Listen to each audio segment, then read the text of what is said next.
Assalamualaikum warahmatullahi wabarakatuh. Bismillah, alhamdulillah. Assalatu wassalamu ala rasulillah wa ala alihi wa sahbihi wa wala. La hawla wa la quwata illa billah.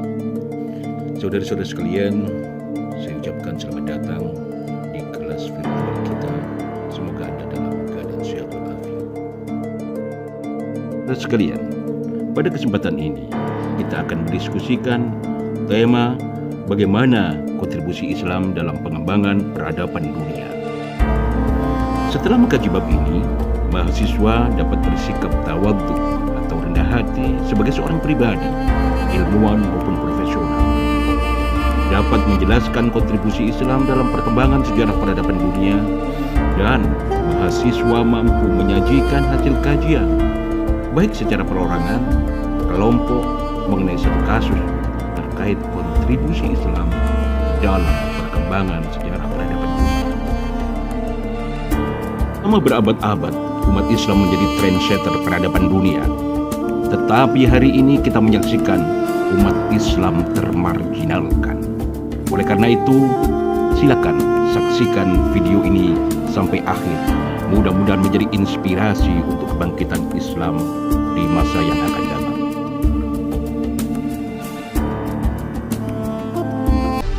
Keberadaan bumi pada masa itu dikuasai oleh dua peradaban besar, Romawi Bizantium di barat dan Persia di timur.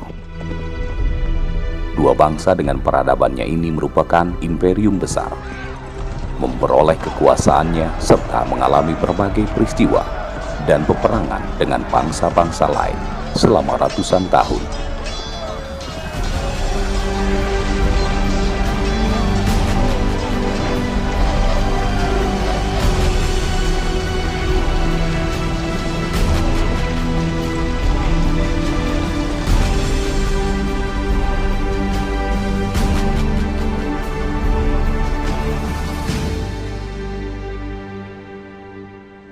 Di antara dua peradaban itu, di tengah-tengah terdapat suku bangsa. Berada di padang pasir yang gersang dan tandus. Bangsa ini telah mencapai puncak kesyirikan, kejahiliahan, dan keterbelakangan moral. Mereka penyembah berhala. Perzinahan, pembunuhan, perbudakan, penindasan, dan berbagai macam keburukan ada pada mereka. Mereka adalah bangsa Arab masa jahiliyah. Imperium Romawi dan Persia seakan tidak sudi untuk melirik dan menguasainya. Mereka tetap seperti itu, diliputi masa kelam dalam keadaan gelap dan tersesat.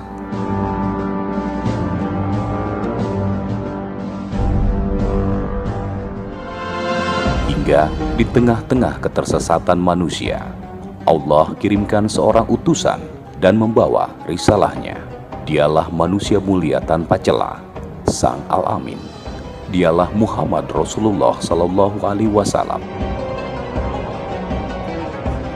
Rasulullah berdakwah di tengah kaumnya dengan sabar. Walau penyiksaan dan penderitaan yang beliau terima. Hingga pada suatu ketika Allah menolong Rasulnya dengan mendatangkan suatu kaum dari penduduk Yathrib atau Madinah, menolong dakwah beliau. Mereka adalah kaum Ansor, para penolong agama Allah.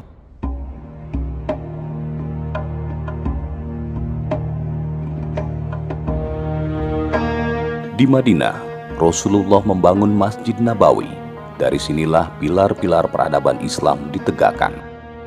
Rasulullah menjadikan masjid sebagai markas pembinaan umat, memahamkan umat dalam kehidupan politik dan bernegara sesuai dengan tuntutan syariah, mengatur pendidikan dan ekonomi dengan standarisasi halal haram.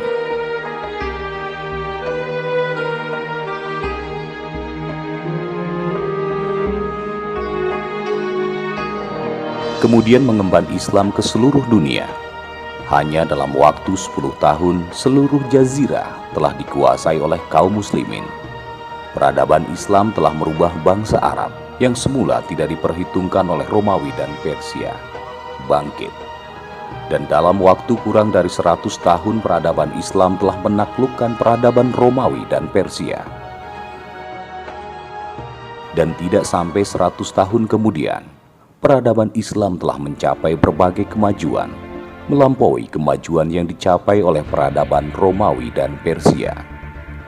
Peradaban Islam gemilang dan mencapai masa keemasannya. Kekuasaannya terbentang dari timur hingga barat dan menguasai 2/3 dunia selama berabad-abad. Islam dan kemajuan kebudayaannya tidaklah dapat dipisahkan dari peran dan fungsi masjid sebagai sentrum peradaban untuk membentuk karakter Muslim yang agung. Inilah mengapa masjid senantiasa berada di seluruh pusat pemerintahan, seperti Masjid Cordoba di Andalusia dan Masjid Umayyah di Damaskus yang pernah menjadi pusat pemerintahan Islam.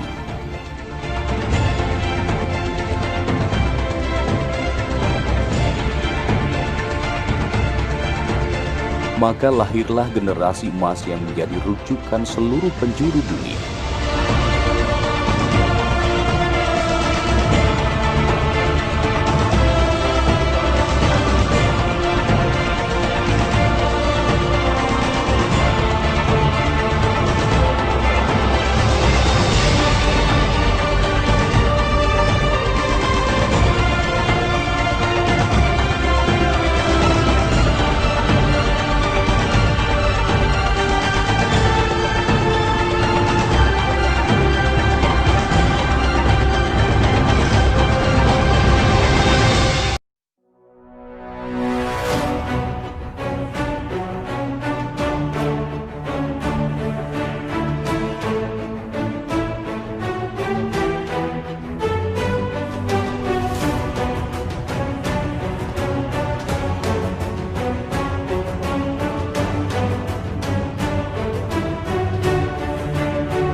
Demikian tadi saudara-saudara sekalian, dua video yang menjadi stimulus bagi Anda semua untuk kemudian melihat bagaimana umat Islam masa lalu menjadi trendsetter kemajuan ilmu pengetahuan dan teknologi, menjadi pioner peradaban umat manusia.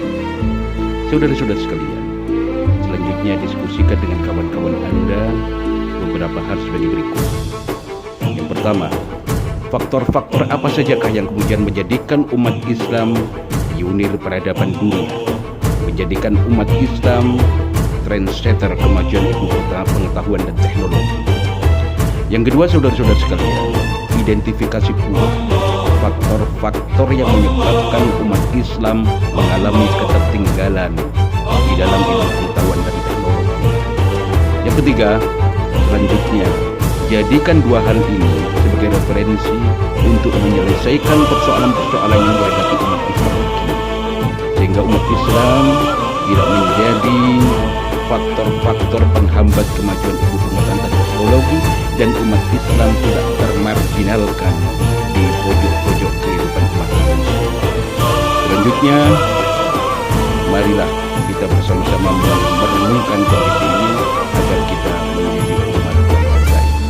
Kuntum khairu ummat ukhrijat lin-nasi ta'muruna bil ma'ruf wa tanhauna 'anil munkari wa tu'minuna billah. Demikian, wassalamualaikum warahmatullahi wabarakatuh.